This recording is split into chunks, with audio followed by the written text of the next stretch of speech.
Good morning students. हम lesson कर रहे थे वर्क एनर्जी एंड पावर।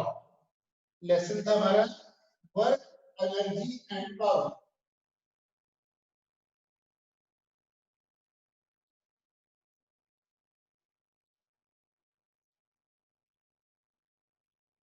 कल मैंने आपको बताया था वर्क के बारे में, मैंने डिटेल में बात किया था आपसे, और एनर्जी के बारे में बात किया था। आज हम पहले पावर के बारे में बात करेंगे, फिर उसके बाद में आपको कंजर्वेशन लॉ ऑफ एनर्जी भी आपको कराऊंगा। ठीक है, पहले पावर के बारे में बात करते हैं कि पावर क्या है। ठीक है students, now we will talk about power.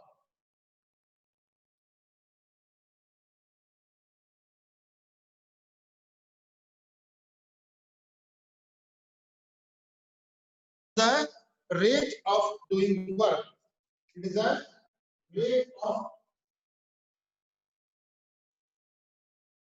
doing work.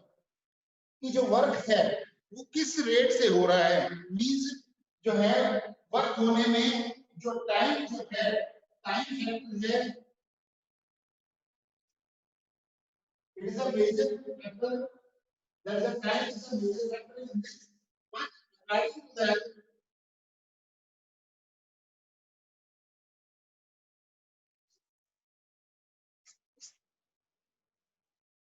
Work होने के लिए कितना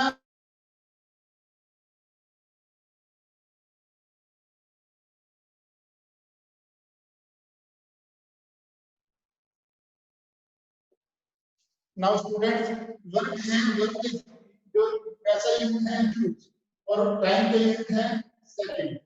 अगर वर्क डन जो है 1 जूल हो, if work done is 1 joule और टाइम कितना है 1 second, then power is equal to 1 watt. Watt is the SI unit of power, SI unit of power. Is it clear students? What is the SI unit of power. और क्या है कि देखिए bigger unit की भी बात करते हैं कि बिगर यूनिट पावर के क्या हो सकते हैं। The bigger unit of power, power की अगर बात करते हैं 1 किलोवाट, 1 किलोवाट की बात करें कि 1 kilowatt means 1000 watt. 1 kilowatt means it is 1000 watt. और अगर मैंने स्टूडेंट आपको बताया that is 1 HP is 1 horsepower, it is equal to 746 watts, which is a very important. Generally this is being asked in the 1 marks question ki what is the value of 1 horsepower, it is a 746 watt. and what is the ऐसा unit of power. और देखिए क्या kilowatt की बात करते हैं, kilowatt 1 kilowatt is equal to 1000 watt. अभी question कई बार आता है कि डिफाइन 1 वाट ऑफ पावर। कैसे डिफाइन करेंगे? अगर 1 वाट पावर की डेफिनेशन आ जाती है, 1 watt power is that power when work done is 1 joule and time is 1 second. Mean जो वर्क हो रहा है वो 1 जूल होना चाहिए और टाइम कितना है 1 सेकंड होगा, then power is a 1 watt. and what is the ऐसा unit power? Kilowatt bigger unit है, the bigger unit kilowatt. Megawatt, अगर मैं बात करता हूं मेगावाट की, now if I talk about that is the megawatt. Mega का मतलब है स्टूडेंट यहाँ पे 10 की पावर 6 वाट। मेगा का मतलब है 10 की पावर 6। ठीक है स्टूडेंट्स, देखिए पावर जो है आप देखते हैं जितने भी इलेक्ट्रिकल अप्लायंसेस कई बार आप देखते हैं उसके ऊपर लिखा रहता है, उसका रेटिंग लिखा रहता है। रेटिंग का मतलब ही क्या है स्टूडेंट? रेटिंग का मतलब है it is not related with the money. Rating का मतलब है कि वो उसकी जो कंजम्पशन है, मींस कितना उसका पावर आउटपुट है, मींस अगर उसको जो है टाइम के हिसाब से जो है अकॉर्डिंगली उसमें लिखा होगा 100 वाट 200 वाट। इवन आप देखते हैं student when you are going to purchase one electric bulb, एक अगर आप मान लो एक इलेक्ट्रिक बल्ब अगर परचेज करने के लिए जाते हैं, ठीक है, उस पर लिखा रहता है 40 वाट, लिखा रहता है कि नहीं? और देखो जैसे जैसे पावर इंक्रीज हो जाएगी अल्टीमेटली पावर इंक्रीज होगी। आपने देखा होगा कि जो 40 वाट का बल्ब है, मान लो आपने लगाया घर में, आपने लगाने का 40 वाट का बल्ब, तो कम लाइट देगा, कम रोशनी देगा। आपने कहा कि नहीं ये तो लाइट थोड़ी सी अच्छी ठीक नहीं है, 40 की जगह आप क्या कर दो, 40 की जगह आप 60 लेके आ जाओ। 60 लेके आ गए तो क्या हो गया, उससे जो है 40 से आप पहले आपको लेके आए तो 40 बार, उसके बाद में 40 है वो ज्यादा लाइट नहीं, फिर 40 की जगह आप लेके आ गए 60 बार, फिर भी आपने बोला कि नहीं इससे भी इतनी ज्यादा लाइट नहीं आनी, इस बल्ब को भी चेंज कर दो, फिर आप क्या लेके आ गए 100, आपने बोला नहीं है, इसको भी आपने बोला नहीं, फिर आप लास्ट में क्या किया, जैसे आपने 200 वाट का बल्ब आपने लगाया, तो उसके बाद में क्या है, जो लाइट थी it was very very means the brightness was more, कारण क्योंकि आपने क्या कर दिया, पावर को इंक्रीज कर दिया। अल्टीमेटली आपने क्या था, पहले तो 40 था, उसका देखिए क्या 5 multiply 5 times, 200 is the 5 times of the 40 वाट, कितना हो गया 200 वाट। जैसी पावर जो बल्ब का पावर 200 वाट हो गया, 200 वाट होने से अल्टीमेटली जो उसका बल्ब था तो उसने जो ग्लो करना स्टार्ट कर दिया, इट वाज ब्लू। ठीक है स्टूडेंट्स, इज इट क्लियर? अगर एक क्वेश्चन किया जाए, क्वेश्चन करता हूं मैं, तो लिखता हूं अभी आपके आगे, please you can note down, calculate the power when work done is, calculate the power when work done is means all the energy is consumed, अगर कई बार एनर्जी आ जाता है या वर्क आ जाएगा तो when it is say 200 joule and time is say 10 seconds, time is 10 second and calculate the power, ये 200 है और ये कितना है 10 सेकंड है, आपको पावर कैलकुलेट करना है। Now the formula P is equal to W by T, और यहाँ पे आपने क्या करेंगे, W की जगह 200 और T की जगह 10 सेकंड, तो it is equal to 20 watt. Is it clear student? Numerical मैंने आपको एग्जांपल देके किया है कि अगर मान लो कोई भी इलेक्ट्रिक कोई भी अप्लायंसेस है, फॉर एग्जांपल उसकी एनर्जी कंजम्पशन जो है, the energy consumption it is 200 joules और टाइम है 10 सेकंड है, कैलकुलेट द पावर, पावर कैसे कैलकुलेट करेंगे, 200 divided by 10 it is 20 watt, 20 watt, 20 watt is the power, 200 divided by 10 it is 20 watt. Is it clear students?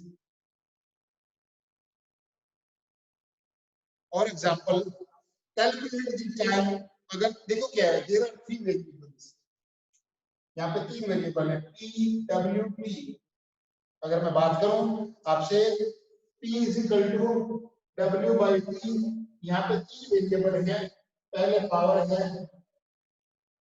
यहाँ पे work done और energy लिख सकते हैं, और ये टाइम है। तीनों वेरिएबल्स में अगर मैं इसको 1 कर देता हूं, यहाँ पे 2 कर देता हूं और ये 3 है, out of 3 variables there are 3 variables, 3 variables में अगर कोई भी 2 वेरिएबल आपको मालूम है, means 1 2 3, there are 3 variables, if 2 are known to you then very well you can calculate the third one. अगर आपको एनर्जी निकालने के लिए पावर और टाइम दिया, very well you can calculate the energy. अगर आपके पास वर्क जो एनर्जी और टाइम है, पावर निकाल सकते हैं, अगर आपके पास पावर और टाइम दिया है, एनर्जी भी आप निकाल सकते हैं, and vice versa. Because reason is this कि out of 3 2 are known to you, third very well you can calculate. Is it clear students? Next आता है commercial unit of electric energy, very very important topic, commercial unit of electric energy, please note down. Next topic is a commercial unit of electric energy. अब मैं जो topic कराऊंगा आपको, it is a commercial unit of electric energy.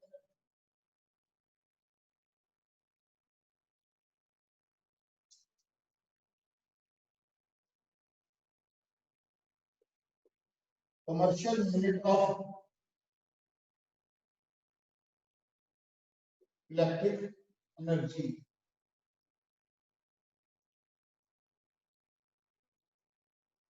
Commercial unit of electric energy, that is the kilowatt hour, जिसको हम कह सकते हैं 1 यूनिट। कैसे और कैलकुलेट करते हैं जो वैल्यू 1 किलोवाट आवर, जो मैं आपको बताऊंगा 1 kilowatt hour it is equal to 3.6 into 10 raised to power 6 joules. ये कैसे आता है कि 1 किलोवाट आवर की जो वैल्यू है it is 3.6 into 10 raised to power 6. How this value can be means calculated? This is a very important question. Calculate the value of 1 kilowatt hour. इसको कहते हैं 1 यूनिट की वैल्यू निकालना. किसी ना किसी रूप में क्वेश्चन आता ही एग्जाम में स्टूडेंट. नाउ फर्स्ट मैं आपको बताऊंगा कि commercial unit of electric energy है क्या. देखिए फार्मूला हमारे पास था P is equal to W by T. Is it clear? और यहाँ से अगर मैं क्रॉस मल्टीप्लाई करूं तो work is equal to power into time. इसी वर्क को मैं एनर्जी भी दे सकता हूं. Energy is the ability to do work or energy is the capacity to do work. Same. That is a P into T.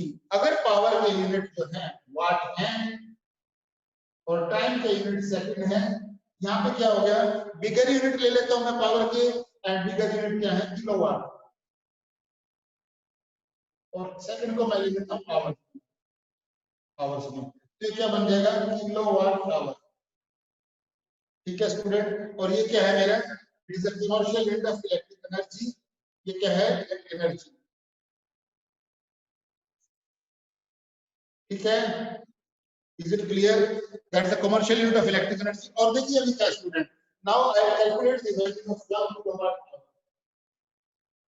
1 kilo का मतलब है 1000 और आवर का मतलब है मिनट 60 और मिनट के अंदर सेकंड 60. ठीक है. Now student 60 into 60 it is a 3600 multiply with the 1000.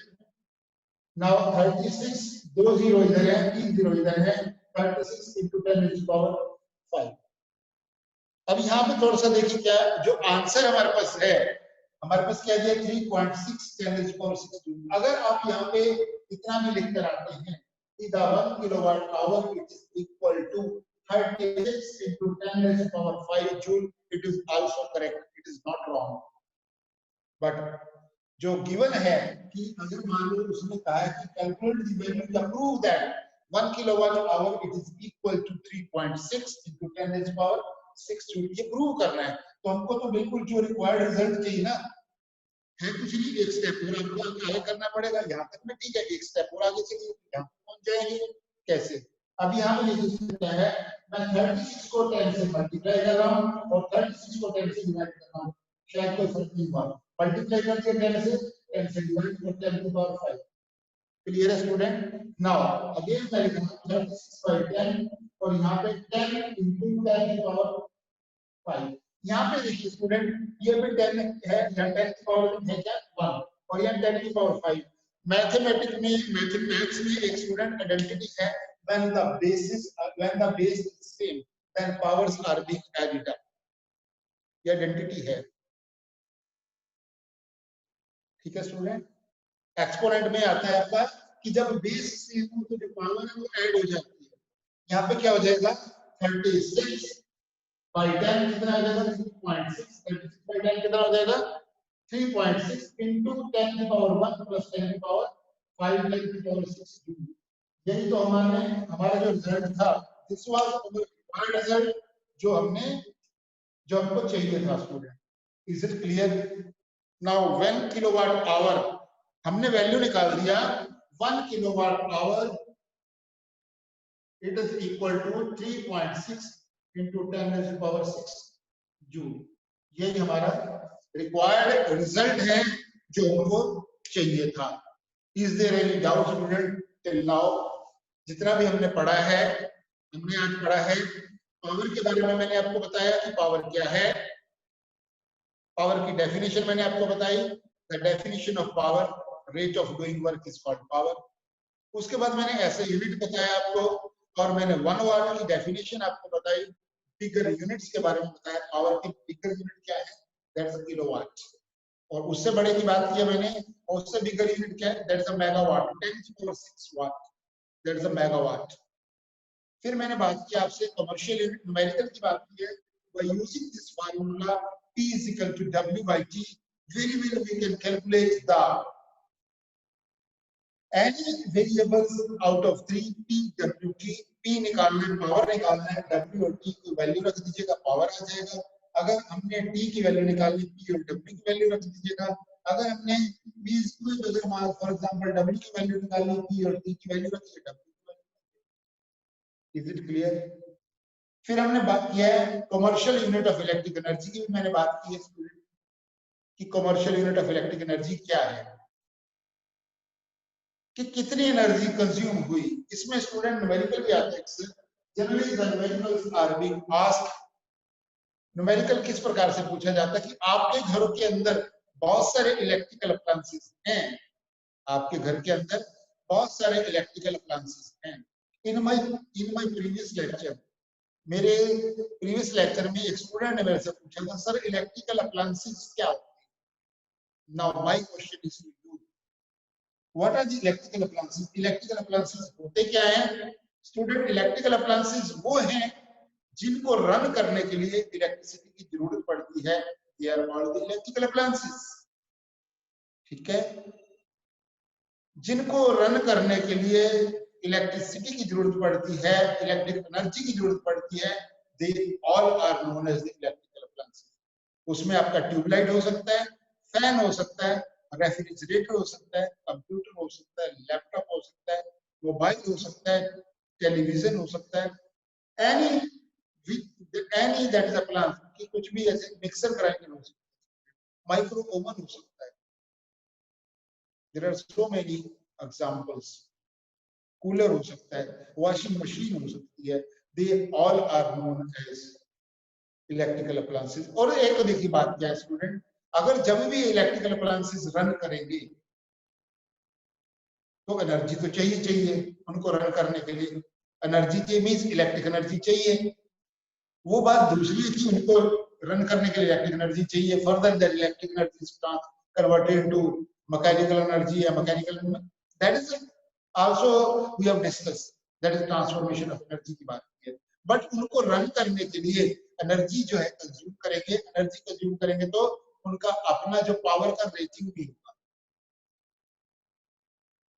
उसमें दिया होगा जब आपको न्यूमेरिकल होगा। जैसे ऐसे होगा कि 10 bulbs of 40 watt each run for 5 hours। एक चीज हो गया। दूसरा बोल रहा है 5 fans they run for 8 hours daily। फिर आ गया आपको जैसे 2 television of 200 watt each run for 10 hours daily। Refrigerator 500 watt runs for 20 hours in a day। इस प्रकार से आपको बहुत सारे इलेक्ट्रिकल अप्लायंसेस, बट आपको करना क्या है स्टूडेंट, लास्ट में सारा जो है सारे इलेक्ट्रिकल अप्लायंसेस का अलग अलग उनका डिटेल लिख लीजिएगा। फिर आप निकाल लीजिएगा कि कितनी एनर्जी उसमें किलोवाट आवर कितने बन रहे हैं। बना लेंगे किलोवाट आवर मींस पावर को जो टाइम से मल्टीप्लाई कर देंगे किलोवाट आवर, उसको वाट आवर आ जाएगा, उसके बाद में उसको 1000 से डिवाइड करेंगे तो किलोवाट आवर हो जाएगा। अब जितने किलोवाट आवर आ जाएंगे उतने क्या बन जाएगा, वो यूनिट बन जाएगा। और उसमें दिया होगा लास्ट में स्टूडेंट आपको कि the cost of one that unit is, 1 unit का मतलब है 1 किलोवाट आवर। एक जो किलोवाट आवर है उसकी जो कॉस्ट है, जैसे मान लो इलेक्ट्रिसिटी का अलग अलग स्टेट में रेट डिफर करता है। हरियाणा की अगर बात करें तो सिर्फ 5 रुपीज या 5 रुपीज की बात करते हैं। अगर मान लो एक यूनिट का 1 किलोवाट आवर मींस एक अगर यूनिट एनर्जी कंज्यूम हुई है तो उसका कॉस्ट है 5 रुपीज। तो मल्टीप्लाई कर दीजिए। फॉर एग्जांपल आपने कितना है कि 1000 किलोवाट आवर बना, 1000 मल्टीप्लाई बाय 5, तो आपका इलेक्ट्रिसिटी का बिल कितना आ गया, 5000 is the electricity bill for the. और अगर आपका मंथ की बात करेंगे, अगर पर्टिकुलर गिवन मंथ दिया होता है से नवंबर की बात कर दिया तो 30 से मल्टीप्लाई कर दीजिए। अगर एक दिन का निकालना है then also very many calculate this type of the numericals are being asked in the exam। is it clear students? ठीक है, मैंने बिना लिखे हुए आपको एग्जांपल देके बता दिए किस प्रकार के न्यूमेरिकल्स एग्जाम में आते हैं और किस प्रकार से पूछे जाते हैं और किस प्रकार से उनको सॉल्व किया जाता है। ऑलरेडी मैं आपसे डिटेल भी बात की है। This is as good as your revisions of this lesson, revision समझ सकते हैं, आपको रेपिटेशन समझ सकते हैं, डिफिकल्टीज जो भी अगर आपको कोई फेस कर रहे हैं वो भी समझ लो। मैं आपको, मेरे को मालूम है कि मान लो आप सभी स्टूडेंट पहले क्लास अटेंड नहीं किए, किसी कारण से किए आपने, बट अगर अभी आज अगर आप अटेंड कर रहे हैं क्लास, ठीक है, तो उसमें एटलीस्ट आपको समझ में आ जाएगा किस प्रकार से हमारा ये कंसेप्ट है। Is it clear students? Please note down, note कर लीजिएगा। Now you can note down the concept of power. You can note down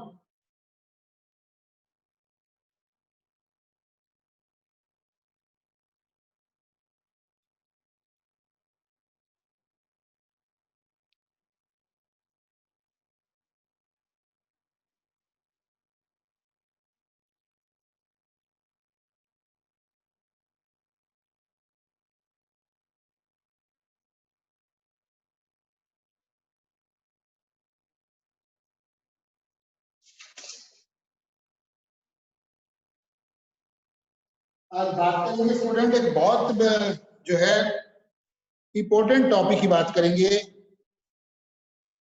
that is a conservation law of energy. पहले जल्दी से नोट करिएगा, फर्स्ट नोट डाउन, फिर मैं numericals भी कराऊंगा आपको। पहले मैं वो कंसेप्ट करा रहा हूँ आपको, conservation law of energy during the free fall. ठीक है, प्लीज नोट डाउन, नोट करिएगा fast, please note down.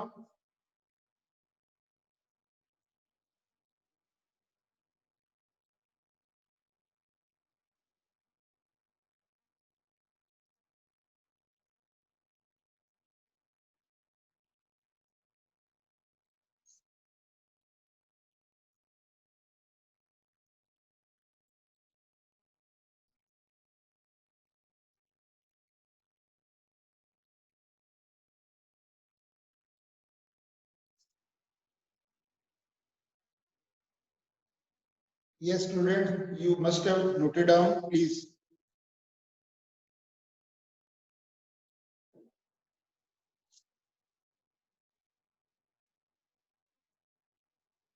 Now we are going to discuss very important topic, how to prove the mathematically the conservation of energy. Conservation of energy को mathematically कैसे prove करेंगे student? This is a very important concept. ठीक है, now law of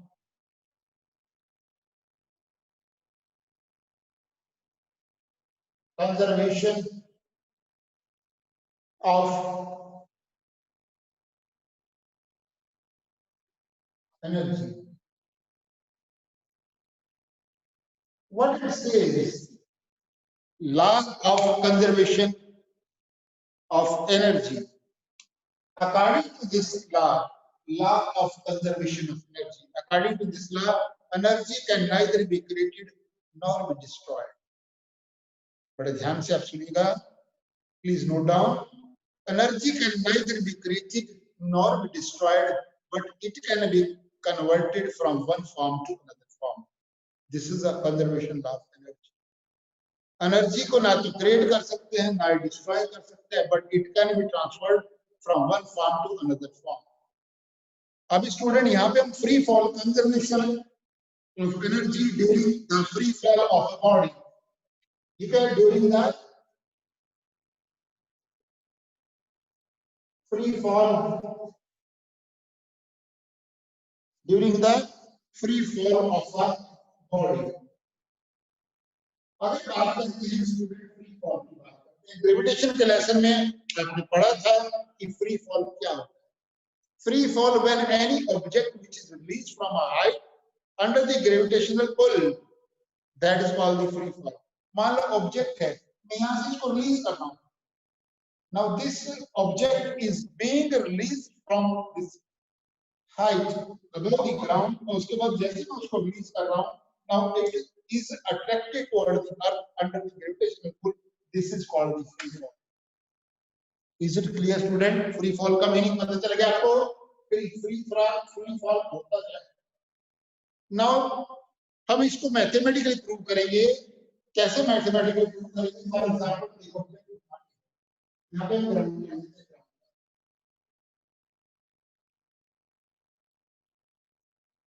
Is it clear student? यहाँ पे एक object मान लो ये पॉइंट सी है और ये पॉइंट पी है. अब एक ऑब्जेक्ट है जिसका मास m है और यहाँ से ग्राउंड से लेके यहाँ से लेके यहाँ पे उसकी हाइट है. अब ये जो ऑब्जेक्ट है ये किस पोजीशन से लेके यहाँ पे आएगा? ये भी आ जाता है यहाँ पे कितना है तो ये नीचे वाला कितना रहेगा student? It will be h minus x. Is it clear? Total height h है. अगर ऑब्जेक्ट B से लेके A पे आएगा x डिस्टेंस ट्रेवल करके तो बाकी जो A से लेके C तक है वो h माइनस x रह जाएगा. तो अब हम देखते हैं कि एट पॉइंट B, पहले हम देखेंगे at point B total energy. Total energy का मतलब है kinetic energy plus potential energy. Kinetic energy और plus potential energy point B पे कितनी होगी स्टूडेंट? अभी देखिए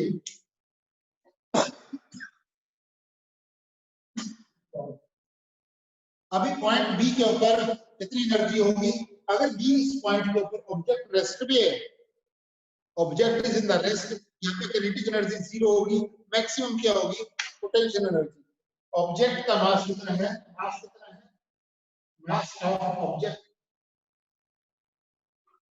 is equal to small m. क्या है? और अभी देखिए इस पे काइनेटिक एनर्जी क्या हो जाएगी? जीरो. और पोटेंशियल एनर्जी कितनी हो जाएगी? m into g into h. Means total energy कितनी होगी? m into g into h. Point A B के ऊपर the total energy at point B it is the m into g into h because kinetic energy यहाँ पे zero है, object rest पे है. अभी जैसे ऑब्जेक्ट यहाँ से नीचे आएगा ए पॉइंट पे आ जाएगा, उस पॉइंट पे एनर्जी जो हमारी काइनेटिक एनर्जी कितनी हो जाएगी और पोटेंशियल एनर्जी कितनी हो जाएगी स्टूडेंट? द काइनेटिक एनर्जी पहले आप देखिएगा कि अगर हम पोटेंशियल एनर्जी की बात करें इस पॉइंट के ऊपर पोटेंशियल एनर्जी कितनी हो जाएगी? एट पॉइंट ए जो क्या हो जाएगा? Potential energy is equal to m into g into height कितनी है? h minus x. और काइनेटिक एनर्जी कितनी हो जाएगी इस पे? Kinetic energy 1/2 mv square. इसमें क्या है कि एल वी की वैल्यू निकालेंगे. v की वैल्यू निकालने के लिए स्टूडेंट क्या है कि पहले ऑब्जेक्ट यहाँ पे रेस्ट पे था, ठीक है? तो यहाँ पे फार्मूला बनाएंगे v square minus v two g into h. तो 2 यहाँ पे क्या आ जाएगा? v स्क्वायर माइनस स्टार्टिंग में तो इनिशियल वेलोसिटी 0 है, 0 का square is equal to 2 into g into और कितना डिस्टेंस ट्रैवल किया x means v square is equal to 2gx. और इसकी वैल्यू रखेंगे यहाँ पे काइनेटिक एनर्जी में 1/2 m v स्क्वायर की जगह कितनी में वैल्यू रखेंगे? 2gx. 2 से 2 कैंसिल है, it is equal to m into g into x. Now student at point A the total energy at point A, point A के ऊपर टोटल एनर्जी कितनी है? the total energy at point A, total energy कितनी हो जाएगी? यहाँ पे point A पे A की बात करेंगे तो कितनी है? m into g into h minus x,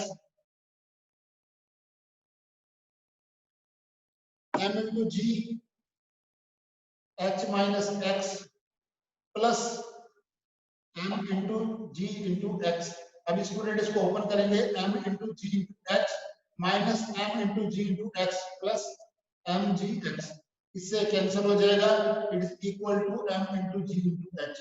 और देखिए क्या स्टूडेंट अभी ये देखो ये क्या है? नंबर 2 मींस पॉइंट B के ऊपर भी देखा हमने एनर्जी कितनी थी? The energy at point B it is equal to m into g into h. इस पॉइंट पे भी एनर्जी कितनी थी? m into g into h.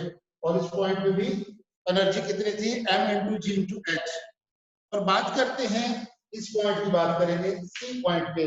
जब ऑब्जेक्ट कहां पे आ गया, सी पे आ गया, यहाँ पे आने के बाद में जैसे सी पे आएगा इसकी हाइट 0 हो जाएगी, पोटेंशियल एनर्जी विल बिकम 0 और काइनेटिक एनर्जी क्या हो जाएगा 1/2 mv²। तो काइनेटिक एनर्जी की वैल्यू क्या हो जाएगी स्टूडेंट? तो यहाँ पे मैं एट पॉइंट सी की बात करता हूँ। Right on head at point C, at point C, at point C की बात करते हैं। सी पे क्या हो जाएगा, काइनेटिक एनर्जी क्या हो जाएगी 1/2 mv²।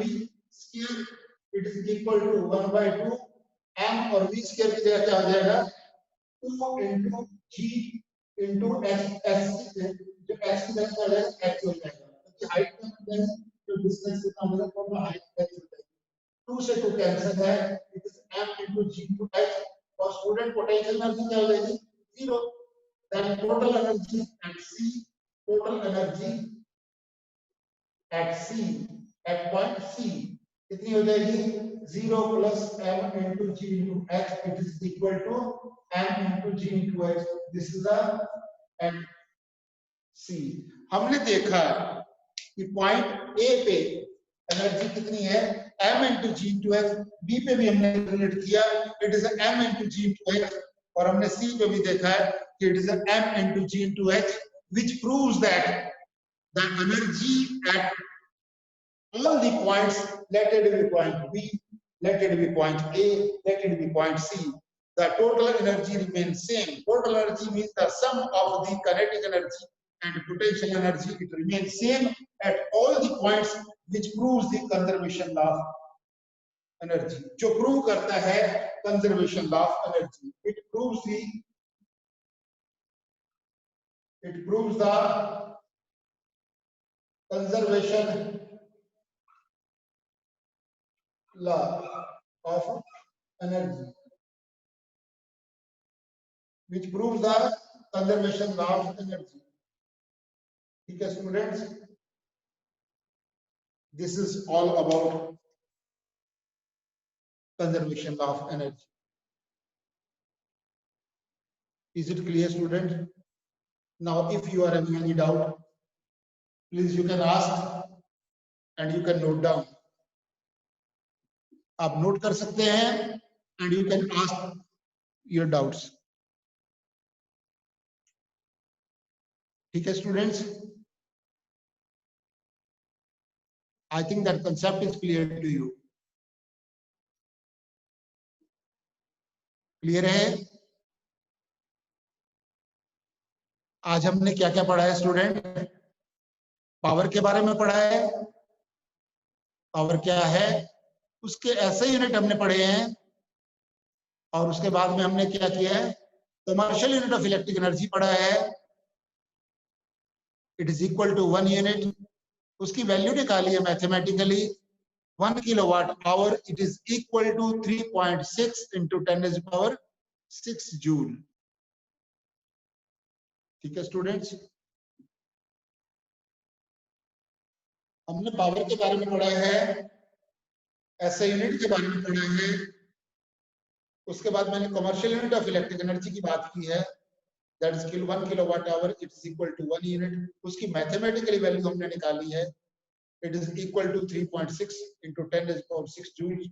और उसके बाद मैंने आपको न्यूमेरिकल्स कराए हैं, और plus very important topic, how to prove mathematically the conservation law of energy of a free fall body, that at the total energy, the sum of the kinetic energy and potential energy remain same at all the points during the free fall। Object B पे था तो total energy कितनी थी, kinetic energy और potential energy m into g into h। जैसे point A पे आ गया object, means height से थोड़ा नीचे आ गया, A पे आ गया, तभी भी जो total energy m into g into h रहती है, और जैसे वो just it was touching to the ground, that time also the total energy sum of the kinetic energy plus potential energy remains same, which is equal to m into g into h, which proves the conservation law of energy of a free fall body। ठीक है students, I think concept is clear to you. There should not be any doubt in this. Now you have to write all the NCERT question answers and numericals आपने solve करने हैं, question answers अपनी notebook में लिखने हैं, and you have to learn also. The student for the forthcoming exam, okay? आप learn करिएगा सारे questions को.